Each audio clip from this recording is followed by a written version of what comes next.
Right, this is question for today. Eze, I'm struggling to handle sales objection. How do I overcome this? 90% of African marketers struggle to handle sales objection. And in this video, I'm going to use the framework that I have used to handle sales objections and close 90% of my prospect. So if you haven't watched other of my video, in that video I teach you how to sell anything to anyone using the closer framework. So if you haven't watched it, go and watch it right there. So how to handle any sales objection that comes your way using what I call the AA framework. This have worked for me, it have worked for my students, it will also work for you. So before I show you this framework, there is something I want you to know, that in sales or in business, anyone that asks question is in control.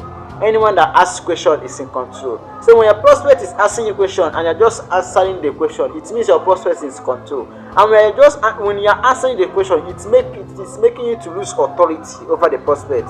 It is making you to lose authority over the prospect. So even if your prospect asks a question, you must find a way you have to answer that question so that you always be in control. And that is what this framework does for you. This is what the AA framework does for you. It will always show you how to be always in control over your prospect, even if your prospect asks the hard question.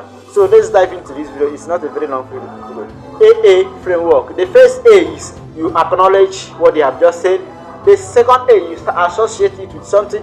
The third A is that you ask.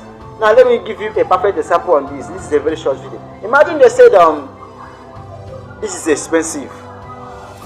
Your product is very, very expensive for me. Now, instead of saying but you spend, let me tell you something again. Sales is seduction and not rape. You make a sale by making the prospect right, not by being right. A lot of you want to prove to the prospect that they are wrong and you are right. This is one of the tactics that kills yourself. You must not tell the prospect that you are right and they are wrong. No.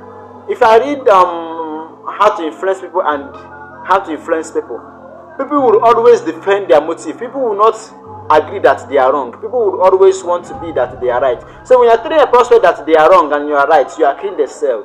So that's why I say you close a sale by making the prospect right and not by being right. So you have to make the prospect right and not argue with them that they are wrong.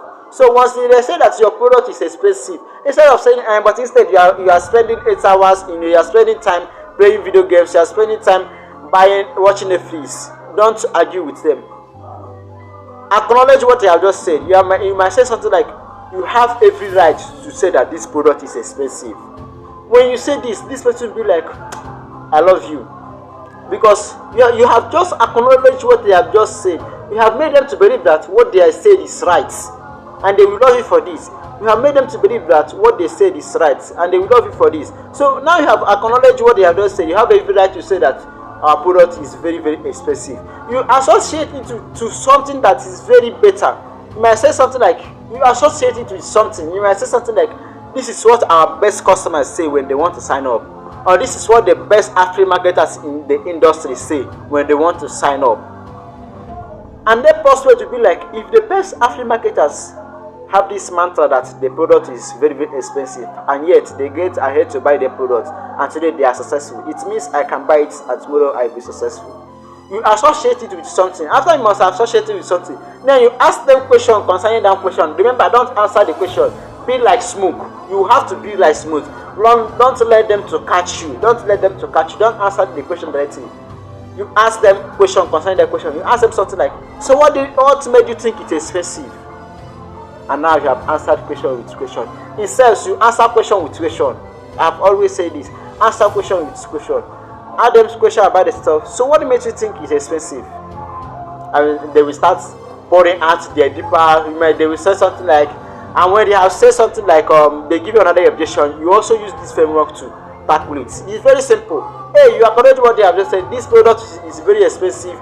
You say something like, you have every right to say it's expensive, and this is what our best customers say when they want to sign up. This is what the best African marketers say when they want to sign up. So what do you ask them? So what made you think it's expensive? And when they start pouring out, and you make the sale. I don't think I have time for this product to practice this. You have every right to say that you don't have time. You should associate it with something. In fact, I said this to you when I started. I don't even have much time to do this. So what made you think that you don't have much time for this? And with this simple framework, you can handle any set of objection that comes your way. So if you are interested of how to convince a customer to buy your next product, watch this video. In this video, I shared with you how you can convince a prospect to buy your product. Watch it and see you on the next video.